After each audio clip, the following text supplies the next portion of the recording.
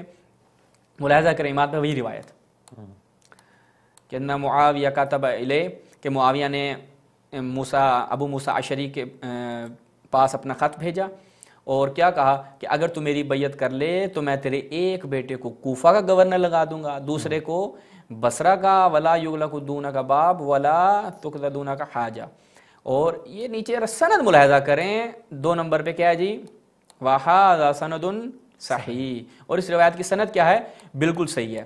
تو یہاں سے یہ چیز تو واضح ہو گئی کہ معاویہ بن ابی سفیان کس طریقے سے لوگوں کو رشوت دے کر اپنی حکومت کے لیے لے کر آتا تھا, اپنی حکومت کے تحت لے کر آتا تھا. ایک اور بڑی زبردست شخصیت, اس کے اوپر انشاءاللہ ہم کسی اگلے پروگرام میں گفتگو کریں گے, لیکن یہاں پر فقط ایک اشارہ, بہت تاریخ کی ایک اہم شخصیت ہے کیونکہ بہت چیزوں کا ربط اس شخصیت کے ساتھ ہے. وہ کون ہے؟ ملاحظہ کریں سیر و اعلام النبلاء, دوبارہ سے شمس الدین ذہبی صاحب کی مؤسسہ رسالہ کی چاپ, شعیب النو صاحب کی تحقیق کے ساتھ. ھذا سند صحیح, پہلے سند دیکھ لیں, صحیح ہے اس کی. اب آ جائیں اوپر, کون ہے جی؟ ابن عمر. اب ابن عمر یعنی عبداللہ بن عمر کو معاویہ جو ہے وہ کیا چاہتا ہے, اپنی حکومت میں لے کے آیا. وہ پہلے تو کیا کرتا ہے, 10 سا معاویہ امرن, عمرو بن عاص کو بھیجتا ہے ایک ہیلے کے ذریعے کہ تم جاؤ اور دیکھو کہ ابن عمر کے, وہ جاننا چاہتا تھا کہ ما فی نفس ابن عمر کے دل میں کیا ہے, اس کے اندر کیا چل رہا ہے. وہ آیا میری حکومت کو قبول کرے گا یا وہ خود حکومت کے در پہ ہے. وہ انشاءاللہ ہم پیش کریں گے کہ معاویہ نے جا کے خطبہ دیا, بخاری کی روایت ہے, وہ انشاءاللہ ہم پیش کریں گے کہ آیا معاویہ واقعاً قصاص عثمان کے در پہ تھا یا وہ خلافت کے در پہ تھا اور وہ خلافت چاہتا تھا. وہ انشاءاللہ صحیح روایت کے ساتھ آپ کی خدمت میں آگے چل کے پیش کریں گے. تو اب عمرو بن عاص کو بھیجتا ہے ابن عمر کے پاس کہ جاؤ دیکھو اس کے دل میں کیا ہے, نکالو بھائی, ٹھٹولو اس کو جا کے. وہ اس کے پاس جاتا ہے جناب اور کہتا ہے کہ نہیں بھائی, جب اس کو یقین ہو جاتا ہے کہ یہ حکومت کے در پہ نہیں ہے تو کیا کہتا ہے, ملاحظہ کریں. فقال, وہ کہتے ہیں کہ تو جو ہے نا ایک ایسے شخص کی بیعت کر کہ ان یجتمعوا علیہ, وقاد الناس ان یجتمعوا علیہ, بھائی جس کے ارد گرد لوگ آ چکے ہیں, یعنی سب نے اس کی بیعت کر لی ہے, تو بھی اس کی کیا ہے, بیعت کر لے.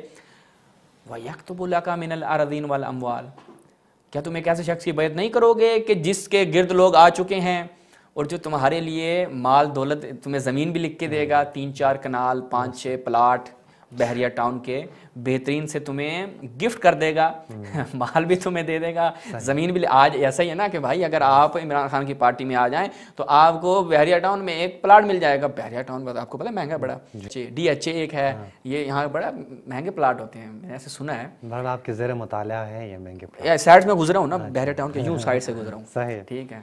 اچھا آگے وہ کیا کہتا ہے, اف لک, ہے شرم کرو, کیا کر رہے ہو, نکل جاؤ میرے پاس سے. ابن عمر کیا کہتے ہیں, میرے پاس سے نکل جاؤ بھائی. ان دینی لیس بدینارکم ولا درہمکم, میرا دین تمہارے دینار اور درہم کے عوض جو ہے وہ فروخت کرنے والا نہیں ہے. تم مجھے درہم و دینار کی لالچ دے کر میرا دین لینے آئے ہو مجھ سے. یار کوئی شرم کر لو. ٹھیک ہے. اب یہ ایک صحابی, ایک رضی اللہ دوسرے رضی اللہ کو رشوت دے رہا ہے, تو اس میں سے ایک رضی اللہ کہہ رہا ہے کہ بھائی دیکھو یہ اس کام سے اللہ راضی نہیں ہوتا, اے میرے رضی اللہ بھائی یہ کام نہیں کرو. یہ معاویہ ابن ابی سفیان کی حقیقت ہے. یہ اصل میں فضائل معاویہ ہیں. اگر عرس کروا رہے ہیں تو یہ چیزیں لوگوں کے سامنے پیش کریں کہ حضرت معاویہ, وہ جو پپا جانی جو ہیں خطاب کرتے ہیں پپا جانی, تو یہ چیزیں لوگوں کے سامنے بیان کرو, یا ہم رافضیوں کو دعوت دو. یقین کریں وہ جو انہوں نے کیا بیان کیا تھا کہ معاویہ کے فضائل میں ایک روایت بھی صحیح نہیں ہے. وہ کیا نام ہے ان کا, جنہوں نے بیان کیا, مجھے نام ہی ذہن سے نہیں, ہم نے کلپ بھی بنایا مکمل ان پہ. وہ جو مدثر نام تھا نا, ان کے استاد بھی ہیں نا, شیوخ میں سے ہیں بخاری ان کے,